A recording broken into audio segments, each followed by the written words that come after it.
Imagine this scene, if you will. Okay. The year is 2001. You're at a Pedro the Lion show at the Fireside Bowl in Chicago.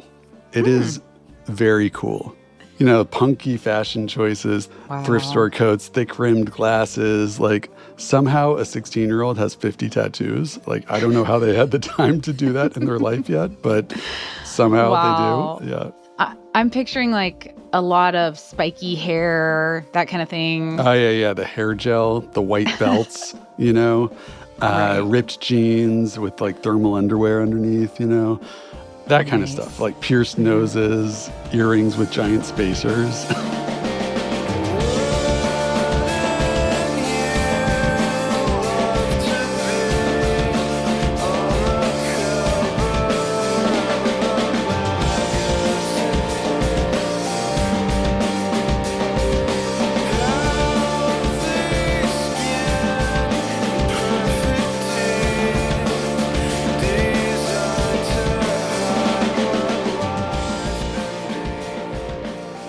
It's a very cool scene. You might think to yourself, the word hipster was invented for places like this, you know?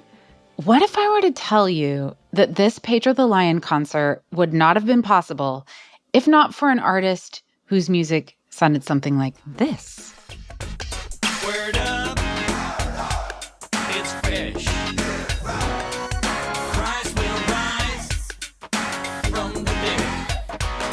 Word up. This is the music of a Christian music superstar so iconic that he only had one name, Carmen. And his concerts were decidedly different from the hipster scene found at a Pedro the Lion show. Here, the audience was multi-generational. You had grandmas, you had infants, you had teenagers, and a lot of youth pastors.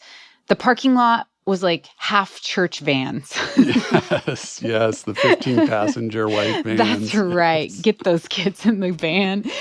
For the uninitiated, Carmen, he was part Liberace, part Rocky. He sang, he rapped, he preached, he even line danced. And if you don't believe us that one would not have existed without the other, take it from Pedro the Lion lead singer, indie rock icon, David Bazan. Yeah, I think I was 7 and I heard Carmen the Champion on Christian radio. The audience for the fight of the ages was assembled and in place. The angels came in splendor from a star. David Bazan really shouldn't be fessing up to liking Carmen. He has way too many cool points stockpiled up for that. But here he is. And I freaked the fuck out. I just was like, what is this? And so I called the Christian radio station and requested it over and over again. And finally, the guy was just like, kid, have your dad take you to the Christian bookstore and buy the tape of this thing. And I was like, you can do that?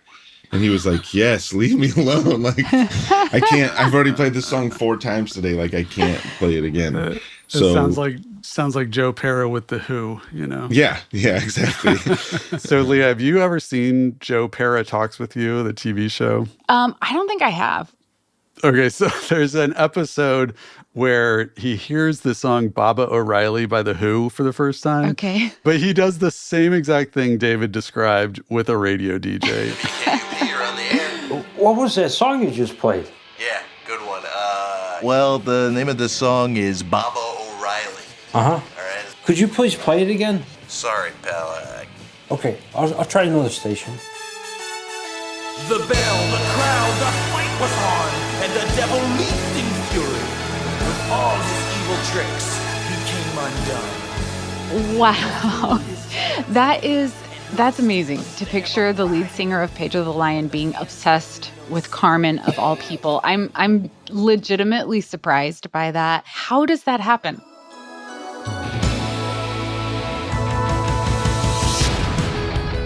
From PRX and the Big Questions Project, this is Rock That Doesn't Roll.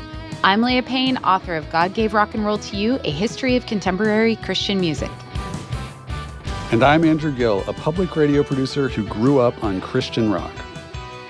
Today on the show, how one artist got caught between the two worlds of authentic self-expression and religious instruction, and how he carved out his own space after swinging back and forth on a pendulum for years.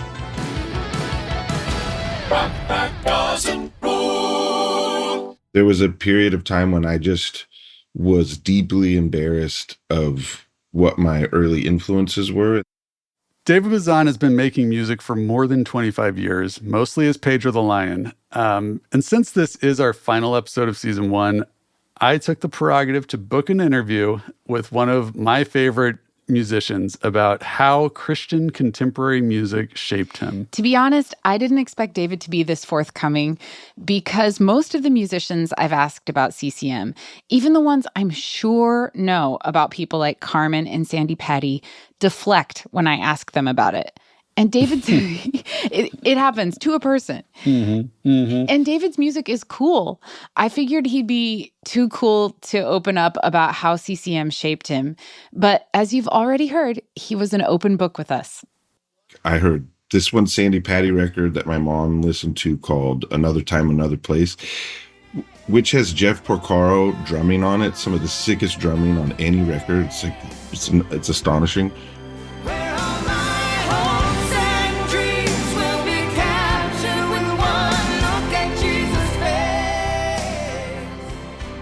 The first thing I heard from Pedro the Lion was the official debut in 1997, the whole EP. It had a drawing of a lion on the cover, like a children's book, and it sounded like an authentic indie rock band wrestling with deep topics that happened to center around God.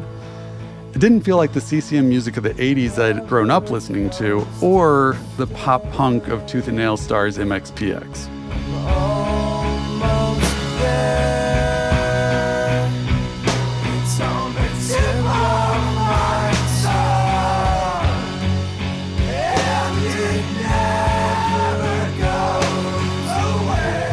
As he became known for his honest and authentic songwriting, he said he feared being associated with some of his earliest influences. And the idea that you could see like Carmen's kind of fingerprints in the way that I make music, like really made me feel insecure.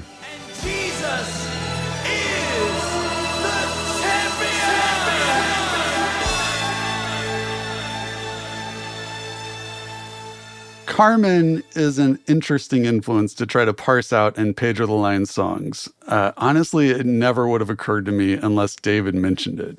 But you know, the more you learn about David, the more it makes sense. Carmen was a Pentecostal, the kind of Christian who speaks in tongues and believes we live in an epic spiritual battle between Jesus and the devil. And David told us his father is a music minister in the Assemblies of God, a Pentecostal denomination. With my dad as the music pastor, I just was there all the time. And that was the school that I went to also. And so,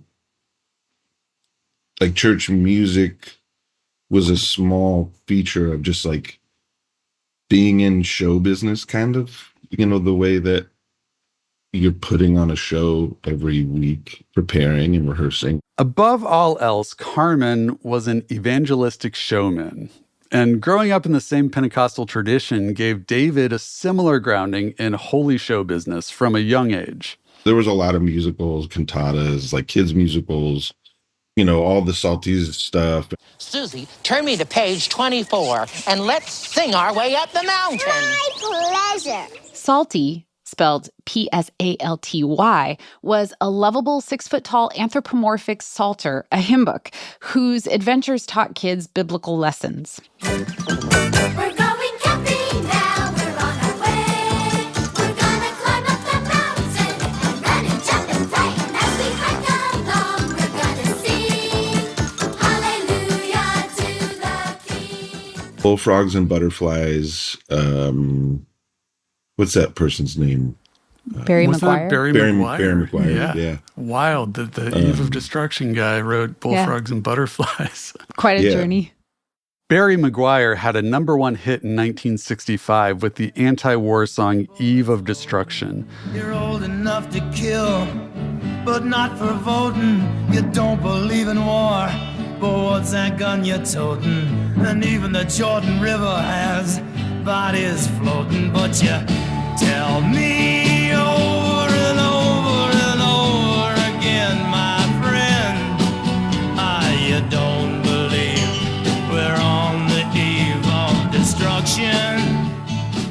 In 1971, McGuire became a born-again Christian. He went from being a radical protest singer to doing soft-focused religious instructional songs. Possibly his most enduring CCM song, at least for Gen Xers, is from a 1978 kids album called Bullfrogs and Butterflies. Come on, I'm gonna teach y'all a new song. You're gonna love it. Here it goes. Bullfrogs and butterflies, we've both been born again. I'm singing about bullfrogs and butterflies, we've both been born again. Come on, try it with me. Bullfrogs and butterflies. You know, I sing Music Machine bits and pieces all the time, like the have patience, the snail. Till one day Herbert's father took his speeding son aside. Have patience, don't be in such a hurry when you get... The Music Machine was an album of kids' songs from 1977 set in the world of Agape Land. I listened to it as a kid too.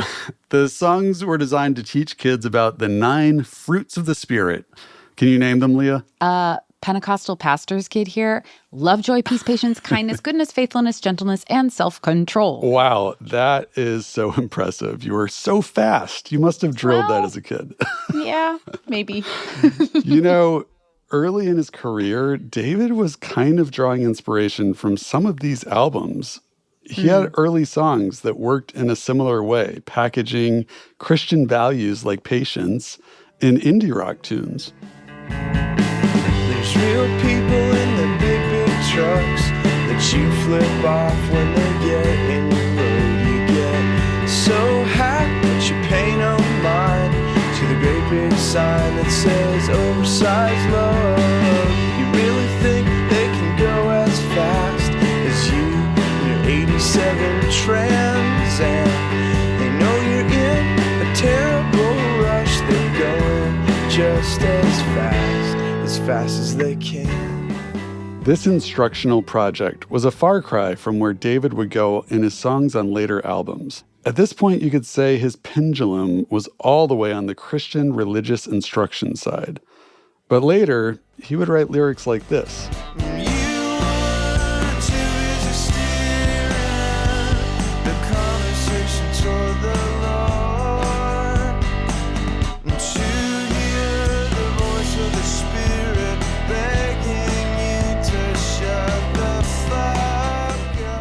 They really were attempting to teach these certain values through these songs, and it's sunk in for me.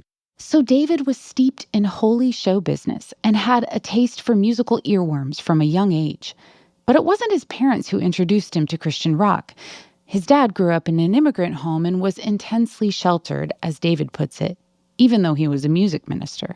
Probably to this day, like if you showed him a picture of John Lennon and Bob Dylan, he would just be like, don't know. Wow. You know, it still hurts his ears to hear swears. Like he's a very like gentle kind of weirdo, I like to think.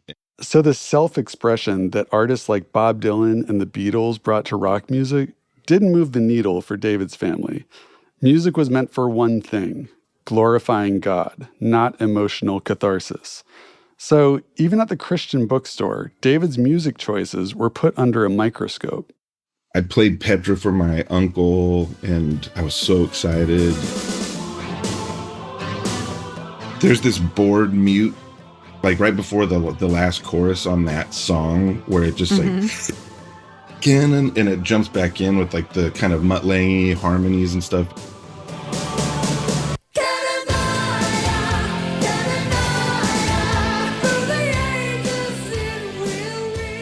I remember just like listening to that part over and over again and thinking like, what is happening? David's uncle did not share his enthusiasm for Petra. And he was like, sounds like the message might be getting lost in the music on this one. And I was like, oh, shit. Like, I would play certain things out in the car, like Steve Taylor, and they would ask me about the lyrics. Well, what does that mean? And with Steve Taylor, like I I don't know. We don't need no color code. We don't need no color code. We don't need no color code. Take your rules and hit the road. We don't need no color code. Judgment Day is going down. Better bring your cap and gown. You know, I knew what he meant kind of, but it was very abstract. You know what I'm saying? Steve Taylor's song We Don't Need No Color Code was a diss track aimed at Bob Jones University's ban on interracial dating, which they maintained even after the Supreme Court ruled against them in 1983. The school had to give up their tax-exempt status and pay back taxes to keep it in place. Down in Carolina way lived a man named a Big BJ. BJ went and got a school founded on Caucasian rule. Bumper sticker on his Ford says honkies if you love the Lord. So it had this chilling effect where once I got a Walkman shortly after that, so I started just going internal and not asking to play the things out loud in the car because they just got so much scrutiny. It turns out that this high level of scrutiny of any kind of rock music has a long history in Pentecostalism. Carmen has rock songs about wishing people would actually be, well, a little more judgmental. Who's not afraid to stand for what looks right? I wanna see me some a little bit more conviction. And the Assemblies of God denomination that David grew up in has been questioning if rock music should be associated with it for as long as there's been rock music. They were these letters from one of the heads of the Assemblies of God church to Elvis Presley's pastor in Memphis. Randall Stevens is a religious historian and the author of The Devil's Music, How Christians Inspired, Condemned, and Embraced Rock and Roll. He makes the case that many of the earliest rock and rollers were inspired by their experiences in Pentecostal churches. And in many cases, those performers, like Jerry Lee Lewis, Little Richard, and Elvis, simply recontextualized elements of gospel performance to create the controversial new genre. And then there were also a lot of letters that were written from people within that denomination when there was a story that came out about Elvis's background, and he was describing himself as a member of this church.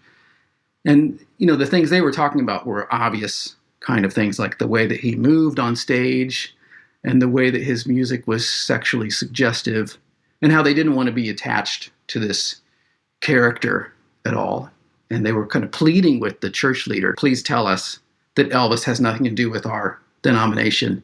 By the time David was growing up in the Assemblies of God, there were different camps when it came to rock and roll. Some of them thought rock music was great for the church, but others were still the kind of traditional hardliners, people like Jimmy Swaggart.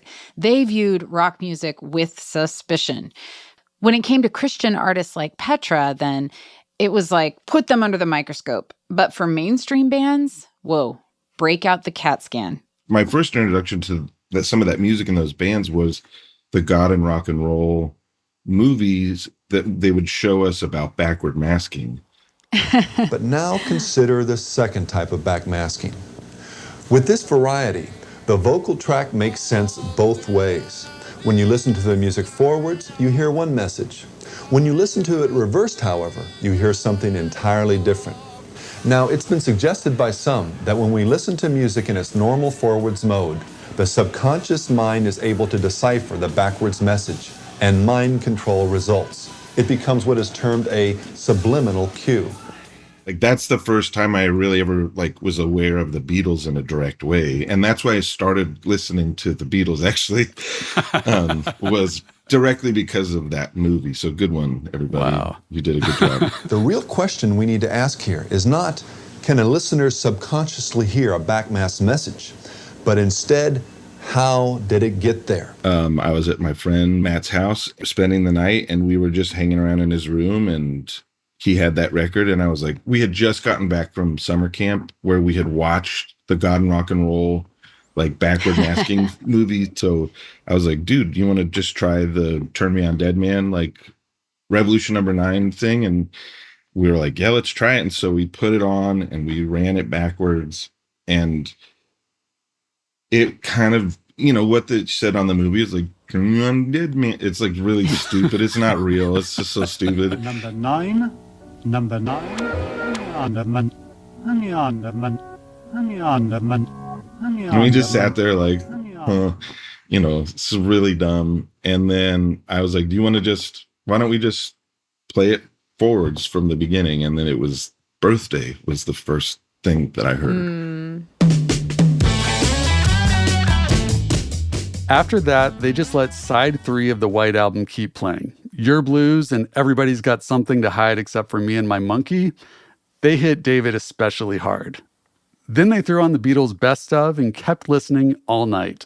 Forwards. The following Sunday at church, he had a cassette for me, and he had dubbed everything that he could fit of the Birthday side of White Album on one side of a cassette, and everything that he could fit of the Blue Best Of from the beginning on the other side. So then I had an auto reverse Walkman and that tape, and it was it, like all waking hours, just like on a loop, walking around school, you know. And for me, it like everything went kind of Technicolor. I felt understood. Yes, I'm lonely. Wanna die. Yes, I'm lonely. Wanna die. But I was walking around the house like a few months in, just absentmindedly singing, and I was singing the lyrics to Your Blues. I'm so lonely, I want to die. If I ain't dead already, girl, you know the reason why. Girl, you know the reason why. And my dad, it just clicked. He was like, he heard me, and he was like, that's it, like no more. Like you can listen to it occasionally to appreciate whatever, but like you can't immerse yourself in it the way you have been. And so that got removed. That amount of scrutiny, I'm just thinking about the chilling effect it might have on your own creativity when you were starting to write songs yourself. Did you have that inner critic? Had you internalized the scrutiny? Am I still working through that? Is that what you're asking? Probably, right? Yes, I am.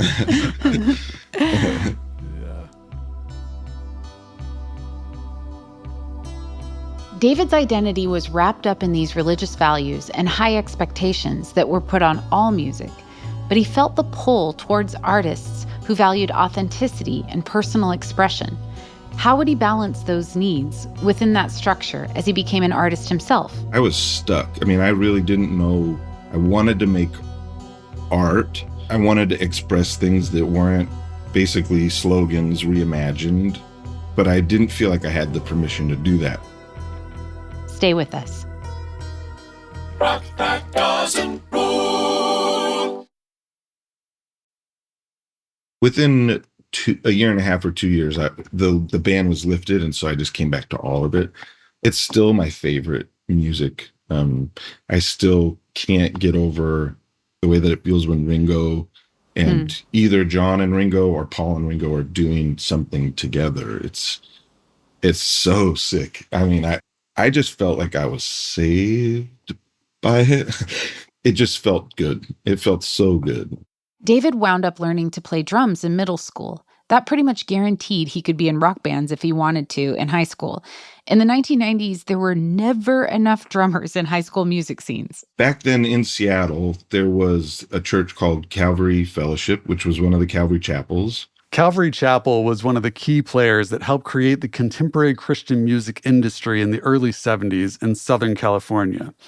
They'd planted churches up and down the West Coast, including this one in Seattle. They had a youth group and basically a music scene. The church had a recording studio, which is where MXPX had recorded their first demos, and a lot of the early Tooth and Nail bands were part of this scene. Even Jeremy Enoch of Sunny Day Real Estate and folk singer Damian Gerardo were part of it. There was like a culture of this music, but it was so closely tied with church music, so that if I was performing at this place, like I would maybe perform on Sunday at that church. On the surface, it looked like these Christians weren't so uptight and judgmental. They accept loud rock music and people with tattoos and piercings. But once you scratch the surface, you would find a similar attitude there. It just looked a little bit different. It looked like something many punk scenes had been caught up in over the years, policing itself with extreme scrutiny and tearing each other down over minor squabbles. There was a real question of art for art's sake. Was that okay, or was art for only for God's glory? And I was stuck. I mean, I really didn't know. I wanted to make art. I wanted to express things that weren't basically slogans reimagined, but I didn't feel like I had the permission to do that. You know who would say they only made art for the glory of God? That's right, Carmen. I can imagine that early example of Christian pop music was bouncing around in David's head around this time. To ease those tensions, he started reading some Christian art theory and developing a deeper understanding of Christian traditions that went back further than 1970. Still, the pressure was weighing on him. I was really concerned, like, as a drummer, how do I express the gospel?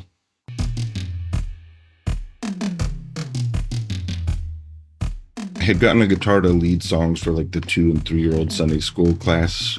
And at some point I was sitting at home in the living room. My dad was there. He said, "Hey, do you want to know some chords?" And I was like, "Yeah." Then I just sat and wrote a song like with those chords in the order that he showed me them, and then mixed them around for the chorus or whatever. And it was a song of missing a friend. It was grief. That and the next 100 songs were grief, ways to express grief that I hadn't had access to before. And also it was permission, because there was a tradition of sad songs and slow songs. Christians have been singing slow, sad songs for truly hundreds of years. Hymns like O Sacred Head Now Wounded, or O Come, Emmanuel, or even songs of yearning. Songs like Be Thou My Vision, which Bazan recorded as Pedro the Lion. Not be all else to me, save that thou art. That tradition gave David a shield against criticism of his youth group community who questioned art for art's sake. And I imagine it helped him separate his songwriting from Carmen's utilitarian, glory to God songwriting. Some of the punk and hardcore music from that Calvary Fellowship scene actually did come from a similar songwriting perspective as Carmen. And the stuff that didn't totally take that approach at least had fast and loud music. The songs David was writing were so sparse and cutting and personal that some in the Calvary Fellowship group weren't sure they were okay. But the truth of those songs was enough for David. So then performing them for people was the first time that I was myself in terms of my grief in front of people. And that was really powerful.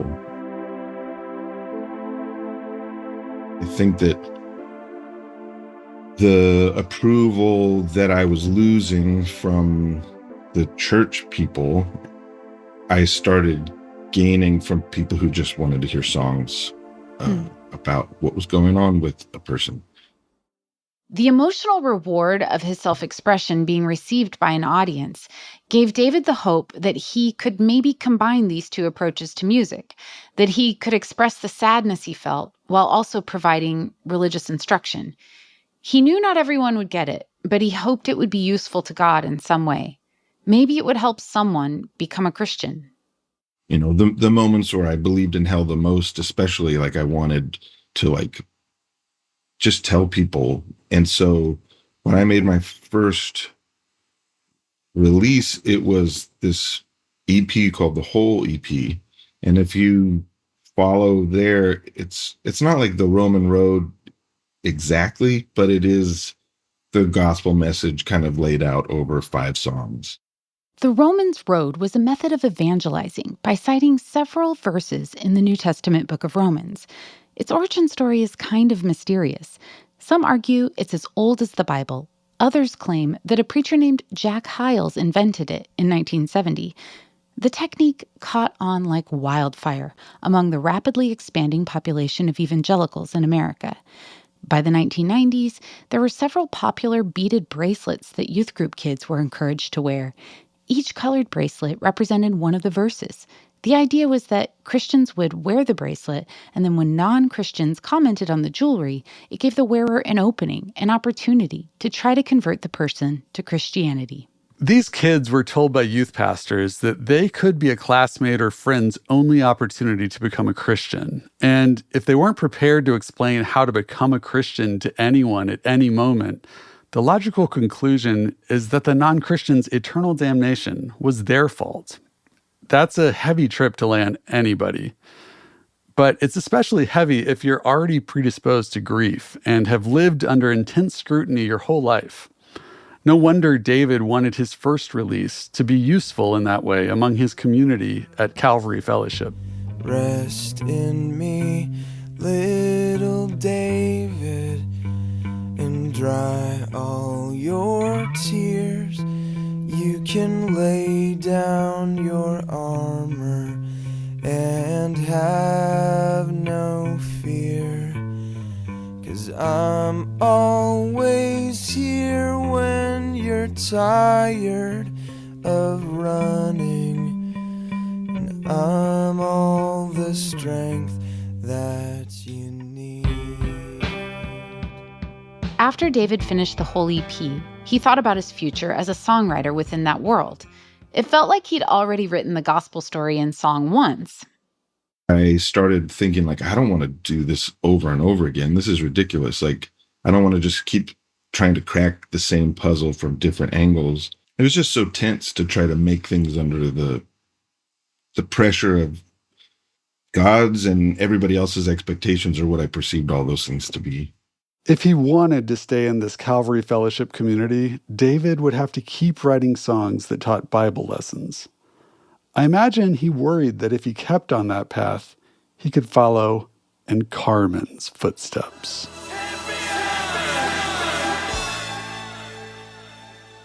The next couple of Pedro the Lion releases were on a small new label called Made in Mexico.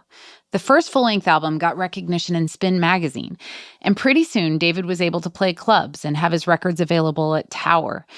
In 2000, he signed to Jade Tree Records, a mainstream label that seemed to be home to all the coolest emo bands in the late 1990s. He should have finally been free of the scrutiny. And his music was getting more daring. Instead of another retelling of the gospel story, his albums Winners Never Quit and Control were more like Flannery O'Connor stories with murderous protagonists and flashes of existential transcendence.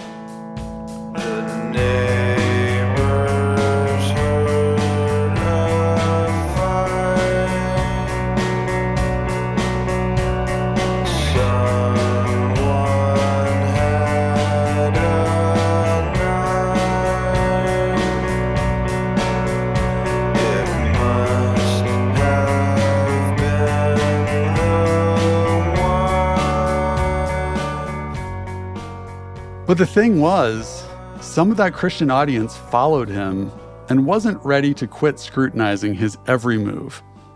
Every single show on the 2002 Control tour, I was still in the mode of, after the show had come out into the room, and 3 to 15 dudes would surround me and corner me essentially and explain to me in various ways how what I was doing was wrong.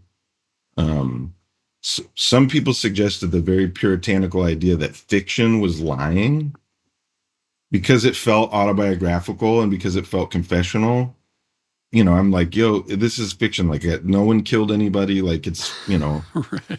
And they were like, well, you need to tell, like, fiction is lying. You're not, you're, and it was just like, are you hearing, like, okay. And every time I would just have to come to, like, we are going to have to agree to disagree.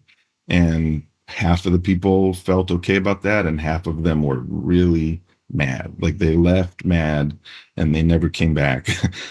Wow, fiction is lying. Believe it or not, there's actually a long tradition of antipathy toward fiction in certain Christian circles. But still, it's quite a rhetorical limb to go out on. Because guess what? You know who was fine with taking on unsavory characters in their songs? Yes, you guessed it, Carmen. You may enter. My Lord Satan. State your business and make it fast. Sir, we're having problems of cataclysmic proportion. Is there something wrong with my abortion clinic? Oh, no, sir. That's all fine. We killed 4,000... But you know, by this point, David's identity as a white evangelical Christian was getting more and more uncomfortable for him. A major catalyst for this discomfort came in 1999.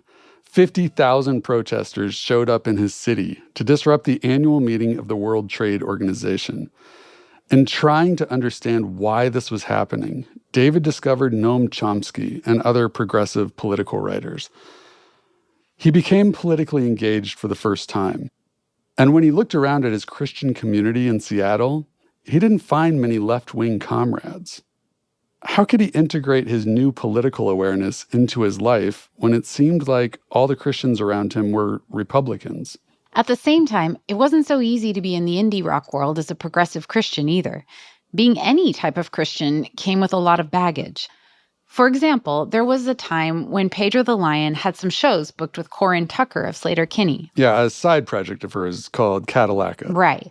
So she had just read an article about this venue in Portland called Meow Meow that was Christian, but it also booked non-Christian bands, something that most Christian venues would never do. But there was a Rock for Life table at every Meow Meow show. And that was kind of what the article was about, if I'm remembering right. And we were listed as one of the bands that played that venue. So we had 3 shows booked with them. They canceled 2 of them. And at the show we did play, they basically confronted me. And I was like, well, I'm pro-choice, but there's probably other things that we would disagree about, but not that, you know. And I just also said, thanks so much for talking to me to my face about it, rather than just making a judgment based on like a bit of media. As David became more and more progressive, it became harder for him to strike a balance between his faith and his art, in part because being a Christian artist came with an expectation of being aligned with right-wing politics. But that's something that began decades prior. There was something just recently I came across at the Nixon Library about Explo 72. Randall Stevens is a religious historian, and Explo 72 is an event many called the Christian answer to Woodstock. We are committed to a revolution of love and reason instead of hate and destruction. We believe that this message of Christ and the spirit of Explo 72 is the only hope for our world in crisis. It attracted around 80,000 young people to the Cotton Bowl for performances from Johnny Cash and Chris Christopherson, as well as Christian performers Larry Norman, Andre Crouch, and Love Song, among others. Not entirely dissimilar to the venues David was talking about in Portland and Seattle, owned by Christians, but okay with some mainstream artists. Explo was organized by Campus Crusade for Christ, and portions were broadcast on TV. A record was produced later called Jesus Sound Explosion, which Campus Crusade would send for free to anyone who requested it. Oh, and the headlining act wasn't music, but the preaching of Billy Graham. Ladies and gentlemen, Dr. Billy Graham. Thousands of us here. This whole generation of you sitting before me right now are going to die. So that thing Randall found at the Nixon Library? This exchange between Billy Graham's camp and the Nixon camp, it was like a letter that would be read to the audience there, a greeting from the Nixon administration. 1972 was the first U.S. presidential election where 18-year-olds could vote. So reaching young people was more important than ever. Nixon emissaries had been in contact with Explo 72 organizers about activating young evangelicals in the months before the president went up for re-election. And Graham decided that would be too political. And I think it was a decision about, since they're trying to reach youth and they know about the president's relationship with young people, and especially the counterculture in 1972, mostly because of the anti-war movement, but other things as well. They decided not to do that. So it was an interesting moment where they wanted to depoliticize this a little bit. Nixon did go on to win re-election and, spoiler alert, was later nearly impeached for his involvement in the Watergate break-in. And weirdly, the break-in happened on the same day as Explo 72. 5 men were arrested early Saturday while trying to install eavesdropping equipment at the Democratic National Committee. So that moment between David Bazan and Corin Tucker, where she suspected he must be part of the conservative political machine, that didn't come out of nowhere. That moment was built on associations that had been subtly and not so subtly forged decades before.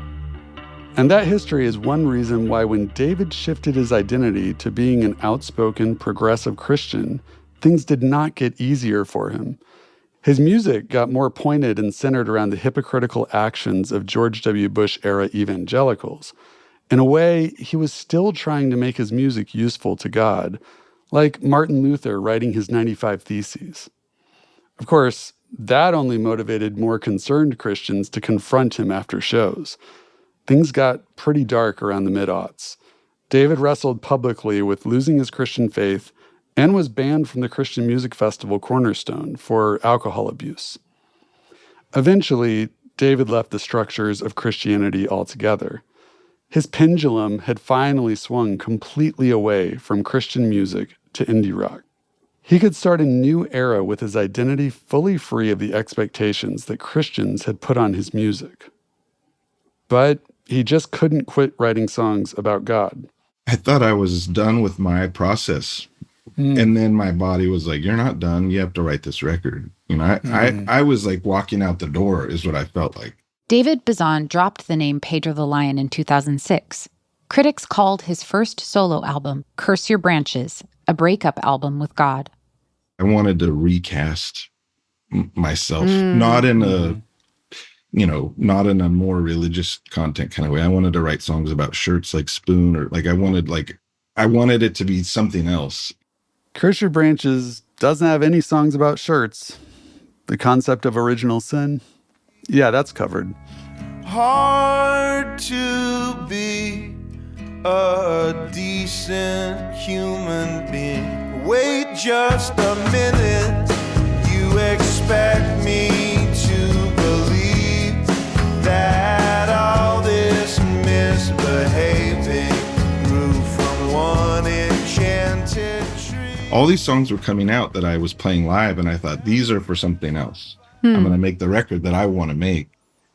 But it was all the Curse Your Branches songs. And I finally told him, I said, I'm really sorry, Bob. And he was like, what's going on? I said, I can't, it's God and alcohol and marriage. Like, that's what I have to write about. And he was like, well, just, write about what you know. And that's all you can do. And so, yeah, I just felt like I was so bummed to be writing that record. In 2009, deconstruction wasn't a common term describing a personal re-examining of religious beliefs someone grew up with. No one was calling themselves an ex-evangelical. It was the beginning of the Obama era, and the Tea Party was on the rise, fueled by millions of evangelical voters. For listeners who resonated with Curse Your Branches, the connection went deep. And David Bazan's lyrics are still pointing the way 14 years later. How do you manage that role? Are you okay with being that person in their lives? Does it feel kind of weird, or do you embrace it? Sometimes I think, like, if I had a Pedro the Lion record when I was 14 or 15, I made the records that I had needed the whole time. I like that the way that records work is they work on such a personal level. The records that I have obsessed over, or even have just brought me comfort a half a dozen times, or I've connected with them, it's in a car with other people, or in your ears, or in your house. And there's something so intimate about that I feel like just a report like that somebody has had moments where they've felt whatever with anything that I've made is profound, because I do that all the time. It's like a main source of sustenance in a lot of ways, is spending those moments.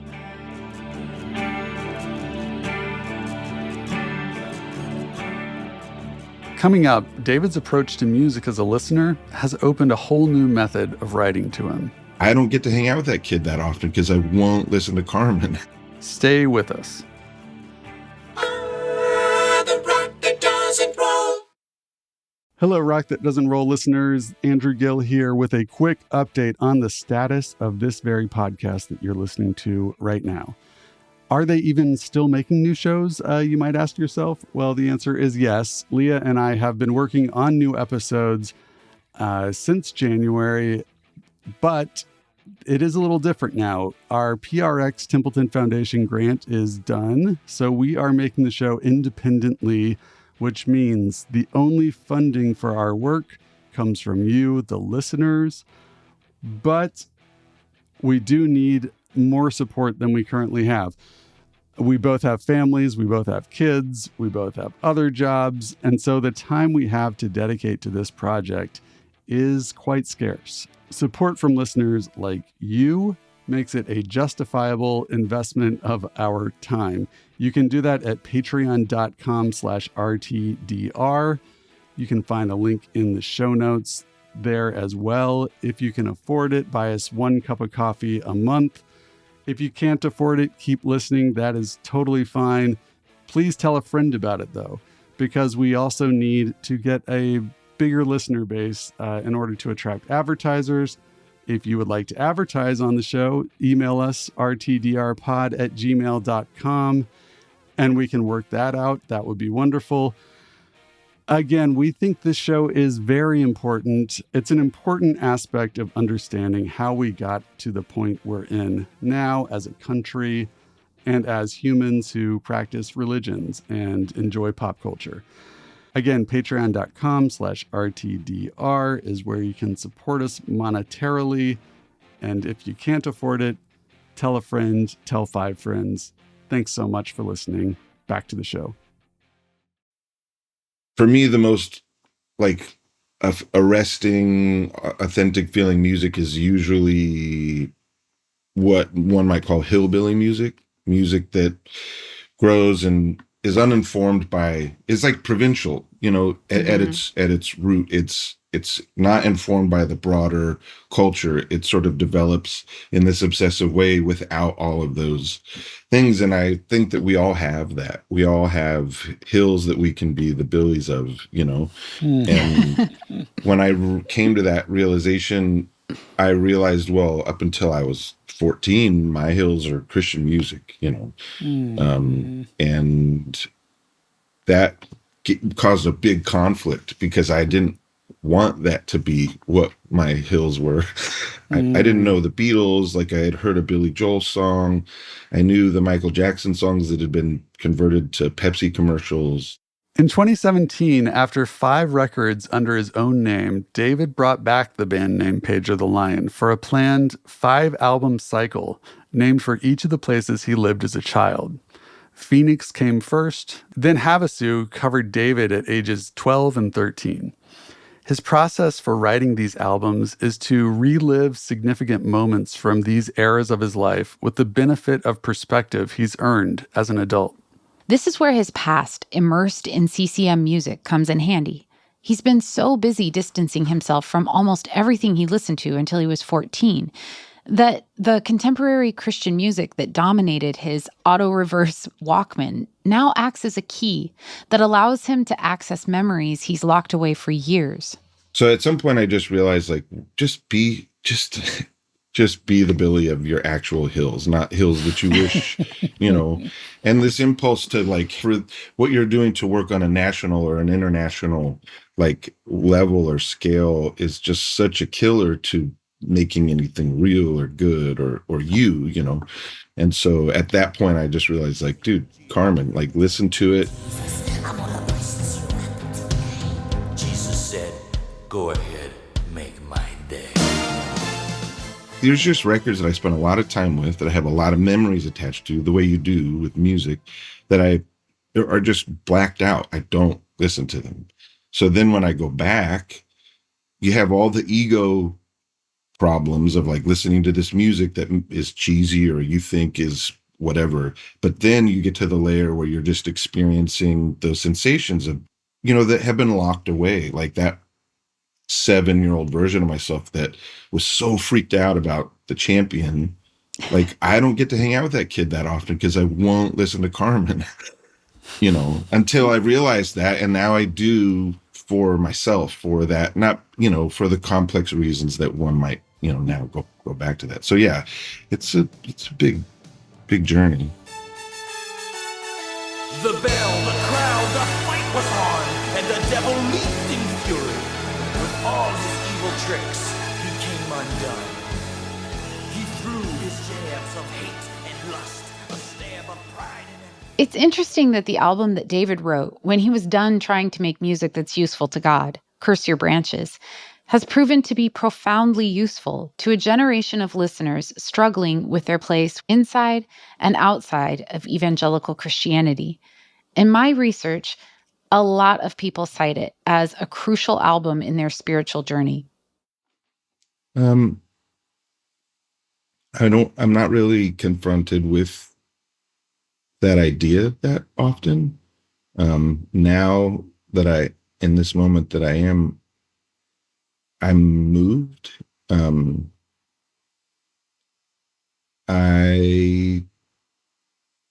I can only feel a responsibility to myself. Those of us who are on that journey, it's a very human and very vulnerable thing to continue to try to navigate. And the idea that there's like companionship or solidarity or anything around a song or a lyric or anything like that is pretty profound. And, I just wish everybody comfort, and peace through that. And so I don't know. It's hard to, I feel really lucky to be a part of that conversation.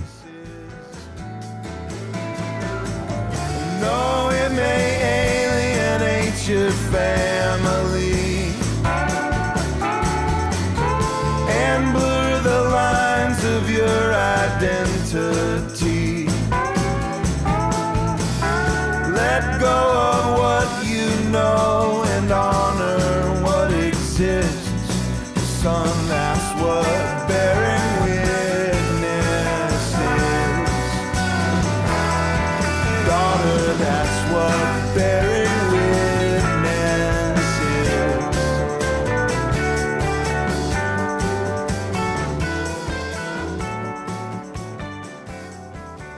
This is our final episode of season 1 of Rock That Doesn't Roll. And I don't know about you, but this whole process has been cathartic. We've heard from lots of listeners who have had the same experience David was just describing, flashing back to fully drawn scenes of their teenage years that they hadn't thought about in years. Here's some of our favorite messages from this season. It was like drinking from the fire hose of youth pastor, youth group memories. In a trailer behind the church with a youth pastor preaching to us about how bad secular music was, while going to every Petra, DeGarmo and Key, Whiteheart, Farrell and Farrell, Russ Taff, Steve Taylor, more Petra concerts than ever before. Carmen, actually, I think Carmen was my first concert. I might have been age 6. I saw POD and Blindside and Project 86 perform on the stage at a local church, right? Like in the sanctuary. Rob Bell was going to Wheaton College at the same time that I was going to Glen West High School, and he had a band. So we were super fans of Tongue Bundle. And I remember seeing him once at the TJ Maxx on Roosevelt Road and like pulling at my brother's arm and going, oh my God, that's the lead singer of Tongue Bundle. Finding your podcast has been amazing. It's just lots of memories. Seeing Jennifer Knapp come to my college campus and then later her coming out as a lesbian, but still maintaining her Christian faith and working through her Christian music there is so cool. But I remember still listening to the Supertones and the W's. We weren't allowed to dance with people of the opposite sex, but we did. We listened to the W's and did swing dancing in the street, just loving it. It was hard, that difficulty of looking back on the good times in the midst of the hard times. But your podcast has really brought some of those interesting pieces back. That is just a smattering of the messages we've received from you all. And honestly, we have loved listening to every single one of them, haven't we? And that's not even the ones that we've gotten in DMs or like emails or just, it's been great. Yeah, we really, I mean, this is going to sound like a cheesy CCM hook, but we treasure them. We treasure every single one. And you can leave us messages. You can call anytime, 629-777-6336. But we'd actually really love it if you would join us on Patreon or Substack so we can get in touch with you and we can turn this thing into a real community. Yeah. Right? Yeah. Yeah, follow us on social media. You know, we have a lot of people are following us on Instagram at Rock That Doesn't Roll. Mm-hmm. And I'm on Instagram at I am Andrew Gill. And I am Dr. Leah Payne on all social media platforms. And we're really excited. We're going to do some bonus episodes on Patreon before season 2. Yeah. And season 2, we don't have a launch date yet, but it should be mid-2024. We're scoping out. We've gotten a lot of suggestions for things that we should cover in season 2. We can't possibly do them all, but we're going to try to select very carefully and use our resources wisely. Yes. This time between seasons, it's a great time actually for you to help us by spreading the word about this podcast. You can tell a friend, you can leave a 5-star rating and review, you can write about us in your newsletter, invite us to be guests on your podcast. I mean, you could even mention it in your church's announcements. I'm sorry. Have you guys heard The Who? They rock. They're unbelievable.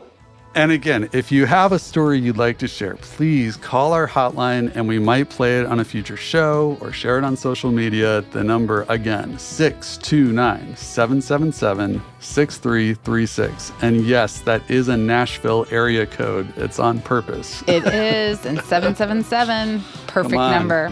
Yeah. Thanks to our guests this week, David Bazan of Pedro the Lion and Dr. Randall Stevens, who also had a band in the late 90s, Jatinder Paul. They were so good. Look them up. I had 2 T-shirts of Jatinder Paul, so I can't let this episode end without mentioning that. Rock That Doesn't Roll is a Big Questions project from PRX with funding from the John Templeton Foundation. It's produced by us with help from Morgan Flannery and Emmanuel Desarme. Jocelyn Gonzalez, Neil Ketcher, and Dave Nadelberg edit the show. Michael Raphael mixes it. Our original score is by Jim Cooper of Infomercial USA. Courtney Florentine provides production oversight. I'm Andrew Gill. And I'm Leah Payne. Remember, rock all you want, but be careful where you roll.